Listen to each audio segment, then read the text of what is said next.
Such a cool sound. Thanks. Such a cool bunch of sounds, actually.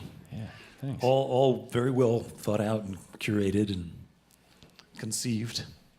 Mostly stumbled upon. Yeah. Mostly stumbled upon. Yeah. Well, I want to congratulate you. I mean, I think of you as a curious person and kind of a fighter and a scrapper who's just kept on seeking and looking and discovering. And that's not always easy out there, is it? That's all I know to do. Yeah. I like doing things the hard way, I know that. I was thinking about just the list of, in addition to your own recordings, just a list of all the records you've been on, and it really covers some ground. From the Squirrel Nut Zippers and to Ani DeFranco and Bobby Bear, My Morning Jacket, Charlie Leuven, Nico Case, the soundtrack to The Muppets. Some impressive stuff out there. Thanks. Speaks to an eclectic taste. Mm-hmm. Do you have any of those, when you think about all those records, that stand out as being either amazingly great or incredibly awkward? Incredibly awkward? No, they were all pretty fun to do. So the Muppets thing was kind of a trip. Because I heard that they were making the movie ahead of time because I'm a huge Muppets fan. And there were a bunch of people just writing on spec, just to try to get their songs into it, including myself. So I wrote all these songs about different scenes because I had the script and everything. But in the end, they didn't take any of the songs. They just asked me to do this whistling Caruso thing, which I was happy to do. I was a little bummed that the songs, I just ended up taking out references to Purple Fur and using it in my own songs. It's not too much of a stretch, but yeah, it was cool to work with James Bobbin, who's, I understand when you work with someone you respect and you know what he's going for. Yeah.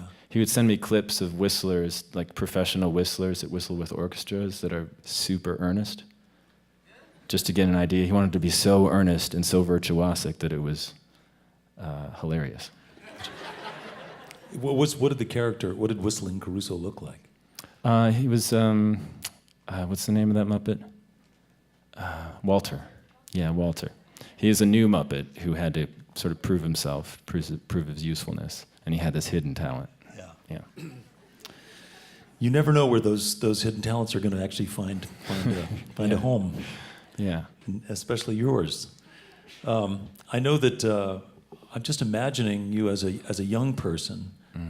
Were there influences or heroes or artists? Did you have a favorite violinist when you were a teenager, or did you have a favorite jazz fiddle player when you were sort of interested in more 20s and 30s jazz music? I found, of course, Stefan Grappelli when I was maybe, and Joe Venuti when I was like 16 or 17, Stuff Smith, all those guys. Right. And then found my way to the early stuff, which is really the 30s Django Reinhardt stuff. Yeah. And I was pretty steeped in that for a few years. And but other fiddle players, like classical, I listened to a lot of, whatever concerto I was playing at the time, I listened to that in high school. It was a very dramatic soundtrack to your high school years. And then actually, I have to say that Jay Unger, Ashokan Farewell, oh, yeah. That was huge for me. Wow. Like the Civil War documentary, and then that tune is so just beautiful, and I played more weddings and funerals in my early career playing Ashokan Farewell. Yeah.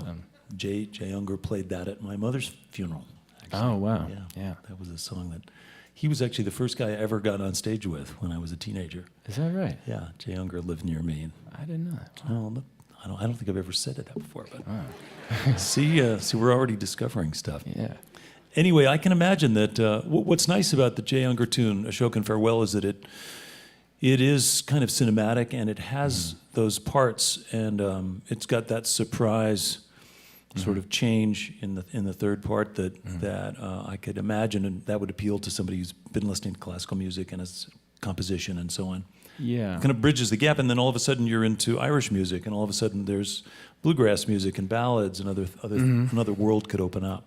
Yeah, there were different stepping stones that don't make total sense, but it was every 2 weeks I was into something new. Yeah.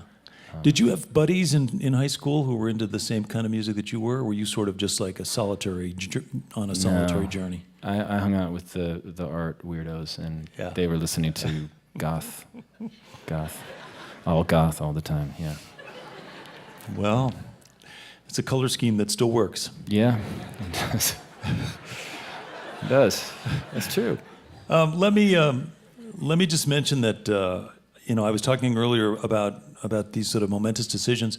I'm really curious about this time where you graduated from conservatory, you have a degree in violin performance, you're hanging around in classical world, you're launching your career into sort of the Chicago music scene, and just at that point where somebody else may have gone to New York or Los Angeles or some other sort of musical hub, you went to a farm in Western Illinois and kind of hid out for a while. Yeah, I think I was 28 or 29 when I made that move, and I just got the idea that it would be cool to have my own place out in the country, but I left Chicago, and none of my friends had cars, so I was out there alone. The first time I moved out there was really a strange night. It was February, and it was dusk, and it was snowing. And I went out to the chicken coop behind the barn, and there was a giant peacock. This is Western Illinois in dead of winter, and there was a giant peacock on the back of my grandpa's old Ford pickup truck, stalking the chickens. And it's all at the end of the day of me moving out of Chicago and to live in a barn by myself. It was a strange beginning. And did you have technology? Did you have telephone and tape machines and things like that? No. I tried to learn how to use Pro Tools in its early years, and it was horrible. Because I was in such a beautiful place, and I was immersed in all this ones and zeros, and I actually wrote a song about that contrast, that struggle. But no, I abandoned that. I haven't touched it since. But what came out of that decision? What came out of that time that you spent in your grandfather's barn? I was deprived of so much stimulus, urban stimulus. I only brought 2 records with me. One was Lowe's Trust and Kinks Preservation Green Society. I don't know why I only brought 2 records, but that's what I did. And I was just fixing up the barn, and but that sort of putting yourself in a deprivation chamber of sorts to find out what kind of music is really going on inside you, not just your record collection, but what's really kind of subconsciously accumulated over the years. Yeah. Did you practice a lot? Did you I played. I would go get eggs from the chickens in the morning. I'd make an omelet and coffee, and I would just play until the sun went down. I wouldn't even go to the bathroom. It was really weird. I was just so deep in it. Yeah. And it was intense. It couldn't have lasted much longer. I was losing my mind out there. But there is an expression the musicians have when they talk about somebody going off and practicing a lot and then coming back and being much better, and they call it woodshedding. Yeah. So you took that quite literally. Exactly. There were raccoons and hay in there, and some wood for sure. Yeah. In case you just tuned in, you're listening to eTown here with Andrew Bird. Your latest record, Are You Serious? I'm just trying to think about the chapter that involved you being a really passionate and dedicated looper. You gave a TED talk about looping, and your new record sounds like a bunch of guys in a room tracking in real time. It is, and the looping, I decided to kind of give it a rest for a little bit on this record. But it's like a sonic palette that I've developed, and it's like an extension of myself, and I'm probably never. I don't know if I'll ever stop doing it. No, entirely. you're really good at it.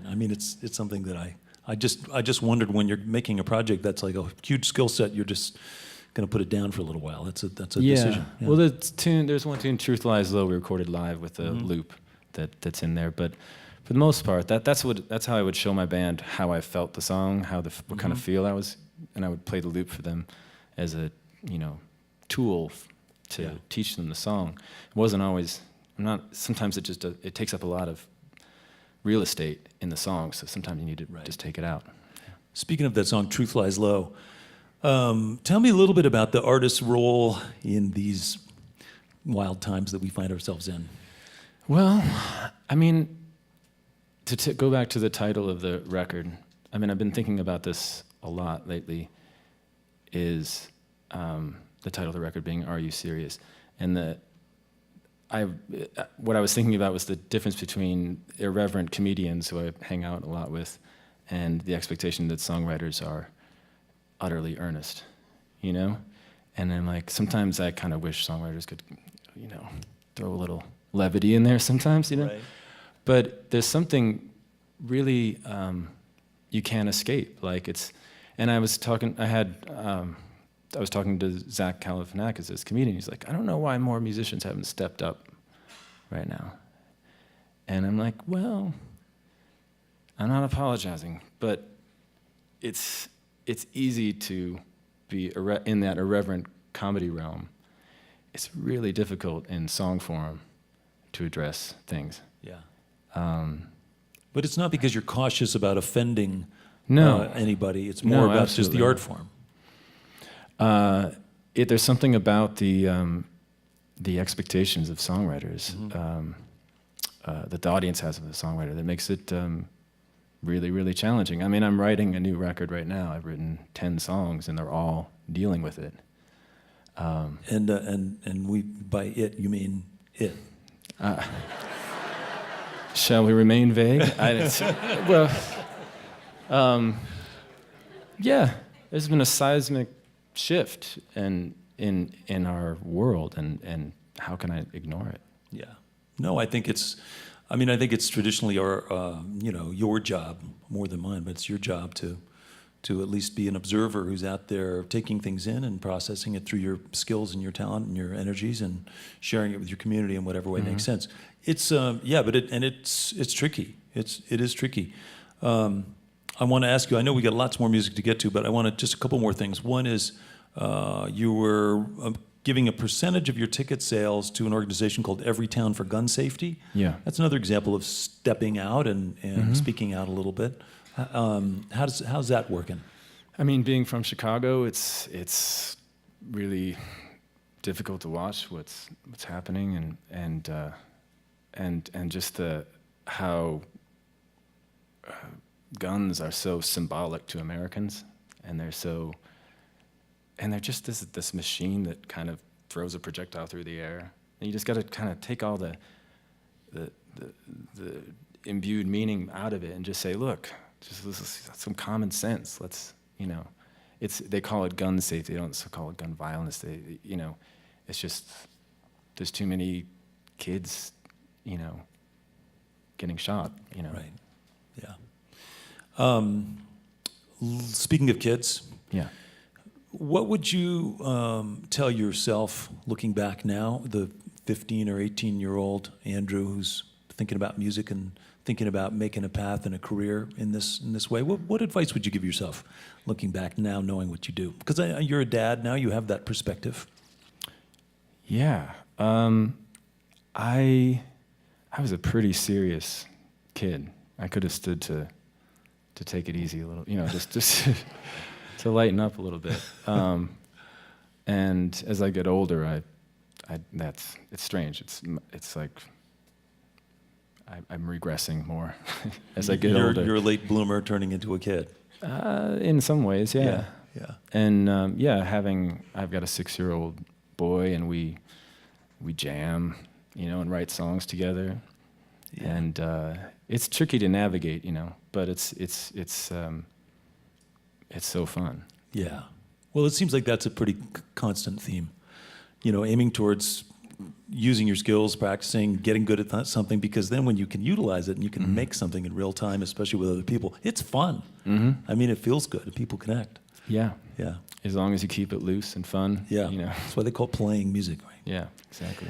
Listen, very glad you're here. I'm sorry it's taken us so long to welcome you here to eTown, and I hope this is not the last visit in the, for another 20 years or whatever. So thanks for coming. Congratulations on so many fronts. And let's get back to music. Welcome back, if you would, Andrew Bird along with his band.